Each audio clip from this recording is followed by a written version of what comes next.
This is Mackenzie Shirilla. She's a 17-year-old who was found guilty of murder for causing a car crash that killed her boyfriend and his friend. Mackenzie decided death was the ultimate goal that day. This was not reckless driving. This was murder. Shirilla's boyfriend, Dominic Russo, and his friend, Davian Flanagan, were in the car when she crashed into the side of a commercial building outside of Cleveland, going 100 miles per hour. Both men were pronounced dead at the scene, and Shirilla survived. Prosecutors argued that the teen had a toxic relationship, and Shirilla had made violent threats against her boyfriend. Threatened his property? She threatened to break into his house? Correct. Reportedly, she crashed her car on purpose because she wanted to kill her boyfriend, and that his friend was just collateral damage. The prosecutor said the intent was obvious upon seeing that video, that there was only one goal. You see her driving very calmly and making the right turn, and then all evidence indicates she immediately put the pedal to the metal and drove straight into a building at 100 miles per hour. I think those really demonstrated to us that this was no accident. And a few days before the crash, she allegedly took the same route to plot the crime. This is where the judge now finds her guilty. Count 1. Finds the defendant, Mackenzie Shirilla, guilty of murder, to wit Dominic Russo. She now stands up to be placed in handcuffs as she continues to tear up. Count 2.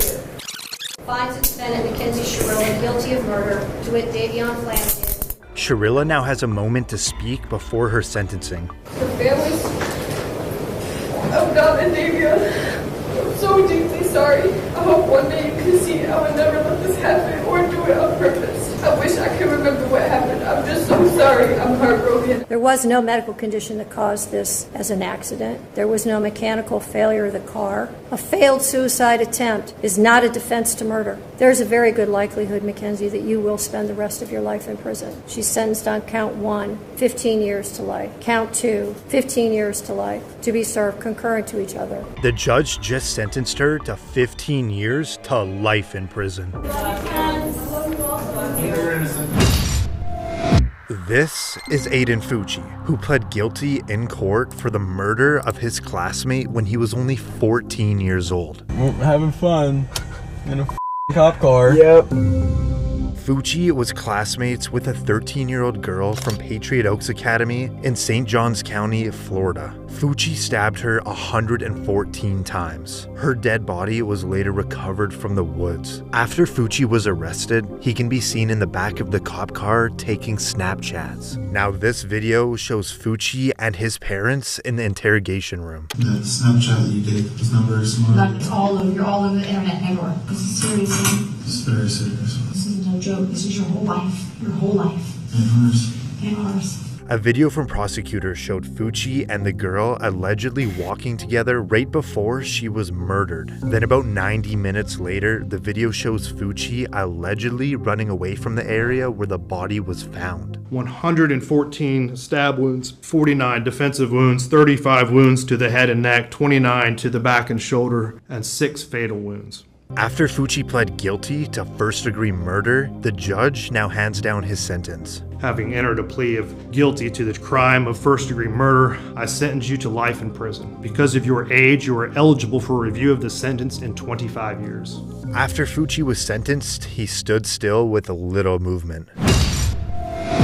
This is Willard Miller and Jeremy Goodale, and at just 16 years old, they are both charged for the murder of their high school Spanish teacher. Reportedly, it was over a bad grade. We then moved her off of the trail, where I then struck her, and she died as a result. Miller and Goodale went to Fairfield High School in southeastern Iowa. Nohema Graber was the Spanish teacher at the school, and Miller was one of her students. After he received a bad grade from Graber, he and his friend Goodale planned to kill her. We discussed a general plan. I'll stand up here, look out, wait for Miss Graber to show up.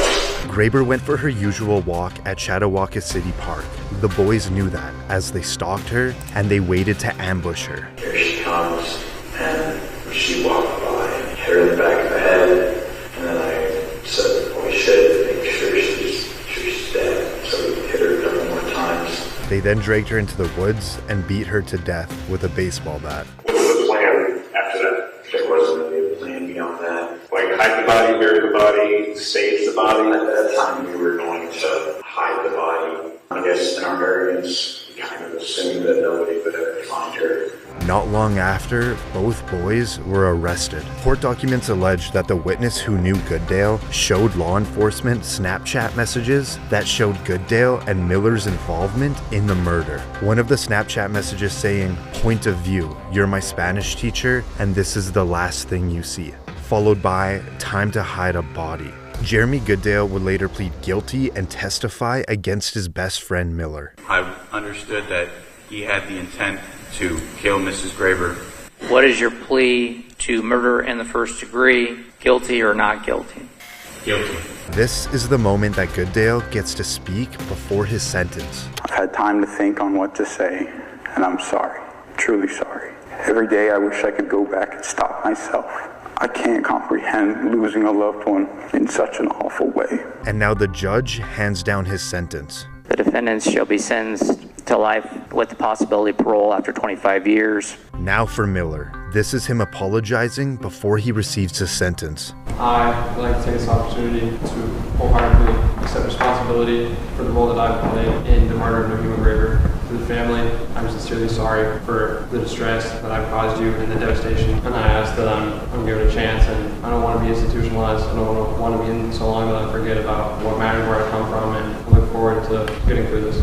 And now the judge has some final last words. The defendant, Willard Noble Chaden Miller, should be sentenced to life with the possibility of parole after 35 years. Miller seems to be completely unfazed.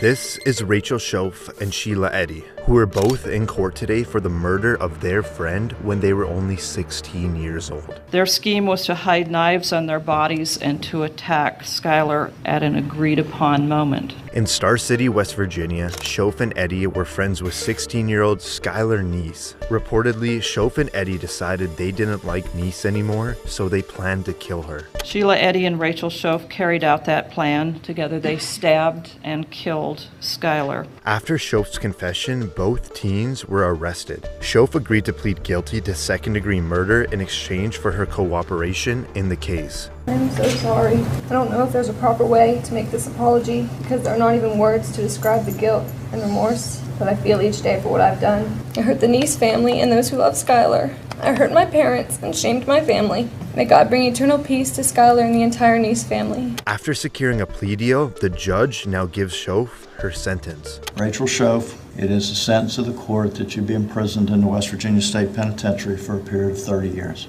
But she will have the possibility of parole in 10 years. And now for Eddy. It is the sentence of the court that you be imprisoned in the West Virginia State Penitentiary for the rest of your natural life. That sentence is technically with mercy, which makes you eligible for parole after you have served 15 years.